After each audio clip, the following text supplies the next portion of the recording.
There is good reason for various micro brands continuously making it to my channel. The quality keeps increasing, the originality is improving, and we're now far removed from endless dive watches and clones of other designs. A perfect example of this was my recent review of the shellback from Tusenö. It has enough fun and unique details to attract many collectors or watch fans on a budget, and it was in my opinion the most exciting release from the brand until that point. Not long after that review, the new Windseeker was released, and this was quite different to the shellback. It's not a dive watch, it doesn't have the unique hour hand of some of its siblings, and we now have a Swiss Solita movement and not a Japanese Miyota. I felt it was quite a departure and a brave move away from the very well received revived Tusenö models. Reviews started trickling in, and early reactions from the various groups dedicated to the brand were posted, and to everyone's relief, the fans were on board. In some ways, this watch, or rather its dial, is not dissimilar to my latest Omega Aqua Terra video. We have another dial with inspiration from the decks of marine vessels. It's a traditional three-hander, and some of the models have color clicks that makes it stand out on your wrist. To my eyes, there are a lot of upper range Seiko influences here too, and whilst that's a big call and you can't expect that level of finish or detail at this price range, why wouldn't you aim for some of the best and deliver something beautiful to your existing and new fan base? I've had some time with the silver version, and I hope you'll join me for a rundown of the Tusenö Windseeker.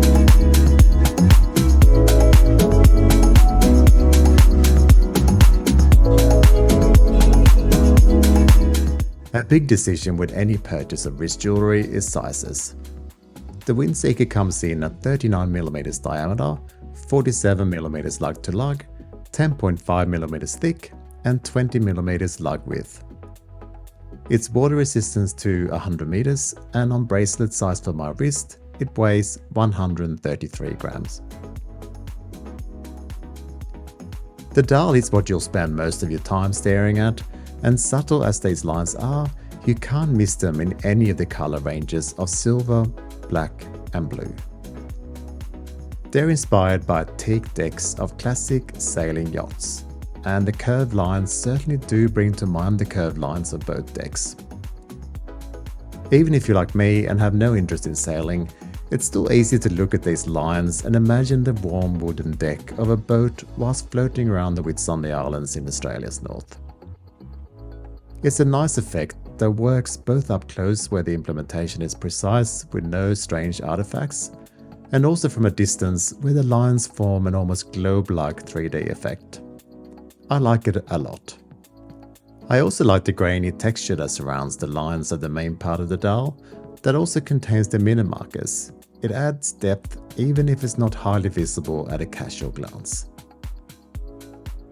The logo print and city of Göteborg, where Tusenö is based, is crisp enough, as is the model name at just above the date complication. I always complain about date complications, and I will today again. I wish it wasn't there, especially since it breaks up these nice lines. That's it, no more complaining. The indices are all applied with a brushed finish on top and polished chamfers and sides, creating a nice reflection when light hits the dial. This silver color is already highly reflective, so I imagine this effect is stronger on the blue and black versions. The blue print of the Windseeker model name is replicated on the arrow tip of the second sand, which is a little hard to see in casual glances, but when the light hit just right, it's a lovely little detail. The bezel is fixed and features a vertically brushed finish with a polished chamfer, and this in combination with an inner rehort with engraved numbers, which we might see reflect some of the Lume a bit later, does cap off the dial pretty well. As you'd expect, there's a flat sapphire crystal with inner AR coating that's pretty good. The case and its polished bezels is where I can see some similarities to some of Seiko's finest work. But to be honest, you'll probably see just as many inspirations from tons of other watches too, and that's fair. The side of the case and chamfers on the lugs are polished, while the top of the lugs are brushed. The long and slender look complements the bracelet well, and really any other strap that you might put this on. Since the bracelet is quick release, it's super easy to experiment with other straps, and this green one that's also from Tusenö looks pretty good on these fancy lugs.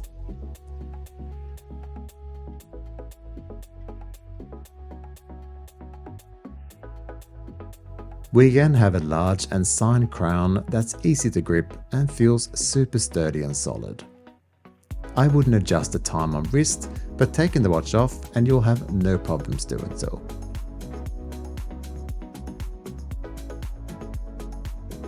If we take a closer look at the back of the watch, we find the Swiss Solita SW200-1 movement on full display. You'll get around 41-hour power reserve from this movement, and it's a workhorse of a Swiss movement that can be serviced anywhere in the world.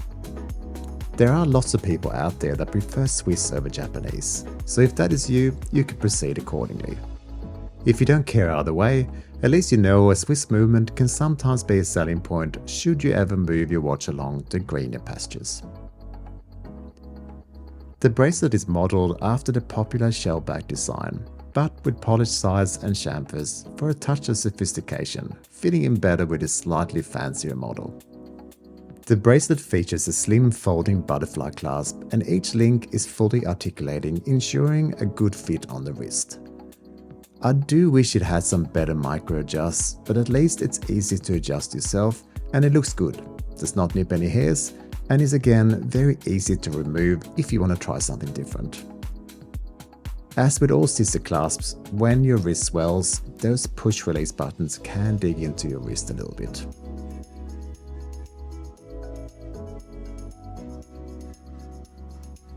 In Lume news, it's BGW9 all the way here. You'll find the strongest Lume on the 12, 3, 6 and 9 indices and the hands, with slightly less on the indices in between.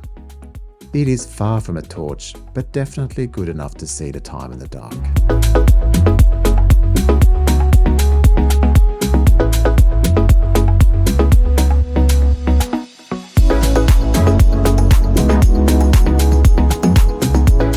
If you like this style of watches, that is the elegant, slightly dressier approach that can also be dressed down to any situation, then I feel the $649 you're in for here is money well spent.